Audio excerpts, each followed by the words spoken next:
की श्रेष्ठता कौन तय करेगा? सामने वाले के धर्म की श्रेष्ठता कौन तय करेगा? आज श्री राम भद्राचार्य ने ब्राह्मण जाति की उपजातियों को कैसे नीच कह दिया, इसमें हरीश मिश्रा ने आक्रोशित होकर के अपनी अभिव्यक्ति रखी। उसमें भारतीय जनता पार्टी के लोगों की भावनाएं आहत क्यों नहीं होती? तो अभी एक हफ्ते पहले से बनारस में दर्शन करने दर्शनार्थी हैं, 3 लोगों की जान चली गई, उसकी व्यवस्था तो नहीं होती आहत। कुंभ में सैकड़ों लोग मर गए, वहाँ आहत नहीं होती। इसी बनारस में सासाराम की कुशवाहा समाज की बेटी आत्महत्या करके मर जाती, वहाँ भावनाएं आहत नहीं होती। दिल्ली के नए रेलवे स्टेशन पे वहाँ पे लोग अव्यवस्था के चलते मर जाते हैं, बच्चे मर जाते हैं, वहाँ भावनाएं आहत नहीं थी। क्योंकि जो भावनाएं हैं ये मोदी और योगी कृत भावनाएं हैं, और ये तय करती हैं कि समाप्त होगा तो आपकी आने वाली पीढ़ी पूछेगी कि हरीश मिश्रा उसके साथी जब इस लोकतंत्र को बचाने के लिए लड़ रहे थे तो पापा आप क्या कर रहे थे? हम वही काम कर रहे हैं। दिया जा रहा है। दरअसल हरीश मिश्रा को इसलिए जेल में डाला गया है। 151 716 बहुत बड़ी धारा नहीं है, उसमें तुरंत जमानत हो सकती है, लेकिन ये सरकार गुंडाई के बल पे जो है अपना शासन चला रही है। जो है चौबे उपाध्याय ये लोग नीच जाति के हैं, इनके हाथ से पानी नहीं पीना चाहिए, इनके घर में बेटियां नहीं ब्याहना चाहिए। हमारा संविधान किस जाति को गाली देने का अधिकार देता है? हमारा संविधान किसकी भावना को आहत करने का जो है अधिकार देता है? जब राम भद्राचार्य इस तरीके की भाषा का इस्तेमाल करते हैं तो क्या मुख्यमंत्री योगी आदित्यनाथ जी का भावना आहत नहीं होता है? विश्वनाथ की नगरी वाराणसी में और यहाँ के बनारस वाले मिश्रा जी, जो कि हरीश मिश्रा नाम हुआ, लेकिन बनारस वाले मिश्रा जी के नाम से बड़ा चर्चा में थे। और यहीं पर हम लोग पहुंचे हुए हैं, आप पीछे देख पा रहे हैं कि कार्यालय जिलाधिकारी वाराणसी, और यहीं पर एक ज्ञापन सौंपा गया है प्रतिनिधिमंडल के द्वारा। फिलहाल कांग्रेस के एक बड़े वक्ता हमारे साथ है, और सर जिस तरह से इनके साथ इस तरह की कार्रवाई हुई है, इसको किस तौर पे आप देखते हैं? देखिए, देश में संविधान जो है उसके द्वारा लोकतंत्र चलेगा। ये पूरी तरह से अनडेमोक्रेटिक सरकार जो योगी आदित्यनाथ की चल रही है, उसमें हरीश मिश्रा का दोष क्या है? हरीश मिश्रा हम सब हैं जो इस सरकार की कुव्यवस्था के खिलाफ आवाज उठाते हैं। और सत्ता पोषित एक धर्माचार वो कैसे तय कर सकता है कि सामने वाले की जाति श्रेष्ठता कौन तय करेगा, सामने वाले की धर्म की श्रेष्ठता कौन तय करेगा? आज श्री राम भद्राचार्य ने ब्राह्मण जाति की उपजातियों को कैसे नीच कह दिया, इसमें हरीश मिश्रा ने आक्रोशित होकर के अपनी अभिव्यक्ति रखी। उसमें भारतीय जनता पार्टी के लोगों की भावनाएं आहत हो जा रही हैं। उस भारतीय जनता पार्टी के लोगों की भावनाएं आहत क्यों नहीं होती? तो अभी एक हफ्ते पहले से बनारस में दर्शन करने दर्शनार्थी हैं, 3 लोगों की जान चली गई, उसकी व्यवस्था तो नहीं होती आहत।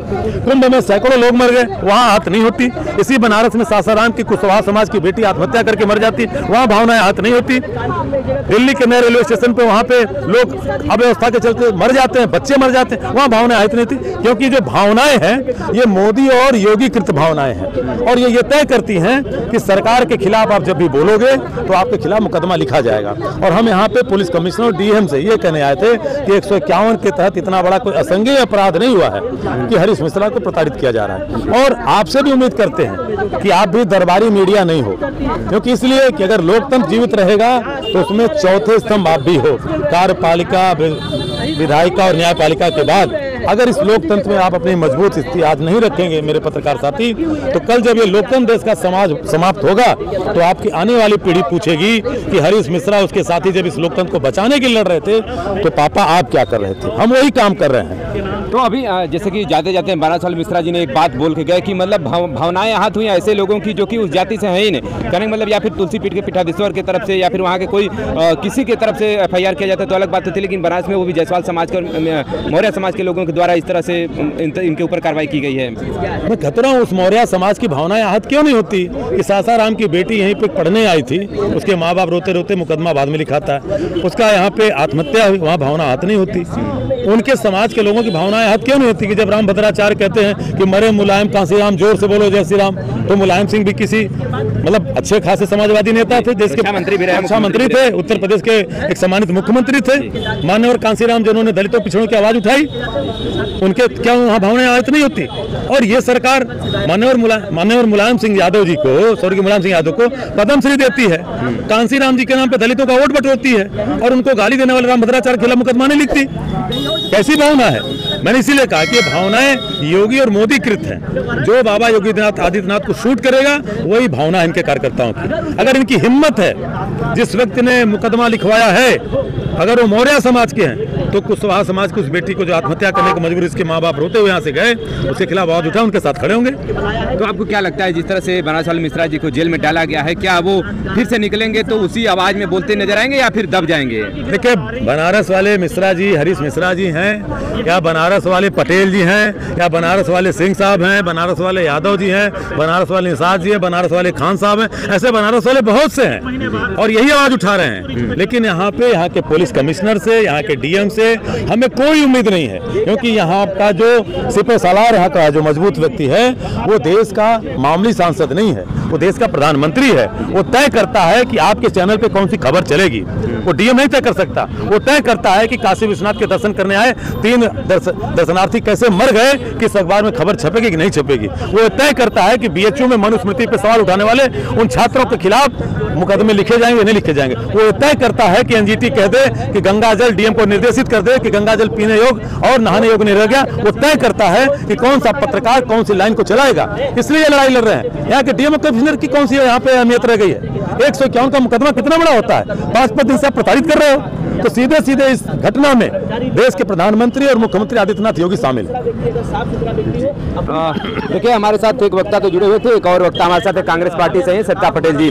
क्या कहना चाहिएगा, हरीश वाले मिश्रा जी को जिस तरह से हवालात में डाला गया है, क्या उनकी आवाज को लोग दबा देंगे या फिर बाहर निकलेंगे तो उससे भी मुखरता से बोलते हुए नजर आएंगे? देखिए, पहली बात तो समझिए कि हरीश मिश्रा कोई एक आवाज नहीं है और इस देश के अंदर जो है तमाम आवाजें हैं जो सरकार का विरोध कर रही है, चाहे वो केंद्र की सरकार हो चाहे उत्तर प्रदेश की सरकार हो।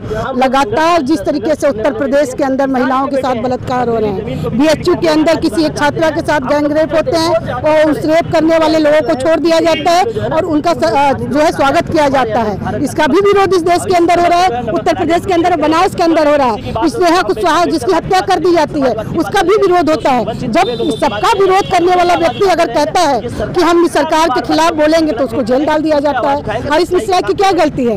हरीश मिश्रा ने उसका विरोध किया जिन्होंने ब्राह्मणों को गाली दी। धर्माचार्य जो है वो कह रहे हैं, रामभद्राचार्य की जो है चौबे, उपाध्याय, ये लोग नीच जाति के हैं, इनके हाथ से पानी नहीं पीना चाहिए, इनके घर में बेटियां नहीं जाना चाहिए।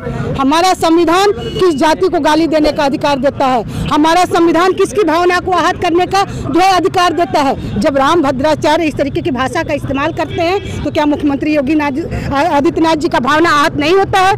योगी आदित्यनाथ जी का भावना तब आहत हो जाता है जब हरीश मिश्रा कहते हैं कि रामभद्राचार्य दरअसल अंधराचार्य हो गए हैं, उनको कुछ नहीं दिखाई दे रहा है। जिन जातियों का वोट लेकर के आप सत्ता की कुर्सी में बैठे हुए हैं उनके खिलाफ आप गालियां सुन सकते हैं। तो मैं कहना चाहती हूँ, दरअसल योगी जी परेशान हो गए हैं उनके खिलाफ। जिस तरीके से आवाजें बनारस के अंदर से उठ रही हैं, जिस तरीके से हरीश मिश्रा उनके नाक में दम कर दिए हैं, हरीश मिश्रा सहित तमाम सोशल एक्टिविस्ट जो कह रहे हैं कि ये सरकार जो है कुंभ मेला के नाम पे जो है मौत का मेला जुटाया हुआ है। कहीं स्टेशन पे लोग मर रहे हैं, कहीं कुंभ मेला में मर रहे हैं। जब पत्रकार इस सवाल को उठा रहा है तो उनको जेल में डाल दिया जा रहा है। दरअसल हरीश मिश्रा को इसलिए जेल में डाला गया है। 151, 716 बहुत बड़ी धारा नहीं है, उसमें तुरंत जमानत हो सकती है, लेकिन ये सरकार गुंडई के बल पे जो है अपना शासन चला रही है। गुंडई के बल पे लोगों की आवाज को दबाना चाहती है। हमारा संविधान हमको बोलने का अधिकार देता है, हमको अभिव्यक्ति का आज़ादी का अधिकार देता है, गलत नीतियों का विरोध करने का अधिकार देता है। अगर हमारा संविधान हमको ये अधिकार देता है तो हम इसका विरोध करेंगे।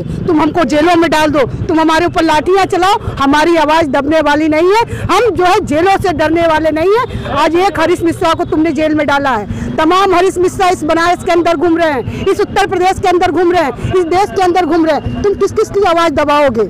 तुम आज जो है सत्ता में बैठे हुए हो इसलिए तुम्हारे अंदर गुंडई है। तुम इसलिए उस सत्ता का दुरुपयोग करके लोगों की आवाज को दबाने का प्रयास कर रहे हो, लेकिन सत्ता हमेशा नहीं रहती है। हर 5 साल बाद जो है सत्ता चली जाती है। जिनका वोट लेकर के सत्ता में बैठे हुए हो, जिनके खिलाफ गालियां आज जो है रामभद्राचार्य दे रहे हैं, अगर तुमको वोट देकर जिताना जानते हैं तो तुमको वोट न दे करके उसी सत्ता की कुर्सी से वो नीचे खींच देंगे, तब तुम क्या जवाब दोगे? और तुमको जो है इस तरीके का अभिव्यक्ति का अधिकार छीनने का जो है अधिकार नहीं है, वो चाहे मुख्यमंत्री हो, चाहे वो गलत भाषा बोलने वाला धर्माचार्य हो। हमारा संविधान किसी को इस तरीके का अधिकार नहीं देता है। चलिए, आपने कहा कि एक हरीश मिश्रा, एक बनारस वाले मिश्रा जी ने, ऐसे तमाम बनारस वाले मिश्रा जी बनारस के साथ साथ अन्य शहरों में भी है, तो कहाँ तक प्रोटेस्ट चलने वाला है जब तक वो छूटते नहीं हैं? देखिए, प्रोटेस्ट आज हम लोगों ने कमिश्नर से मिल करके ये कहा कि आप गलत तरीके से हरीश मिश्रा को जेल में डाले हुए हैं। 151, 716 बहुत बड़ी धारा नहीं है। मैं भी कानून की स्टूडेंट हूँ, मैं लॉ कर रही हूँ। बहुत बड़ी ऐसी धारा नहीं है कि जिसमें जमानत जमानत नहीं हो सकती, उसमें खड़े खड़े जमानत हो सकती है,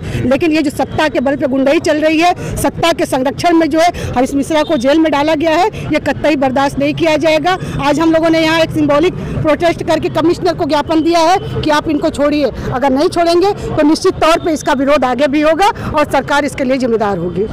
चलिए, बहुत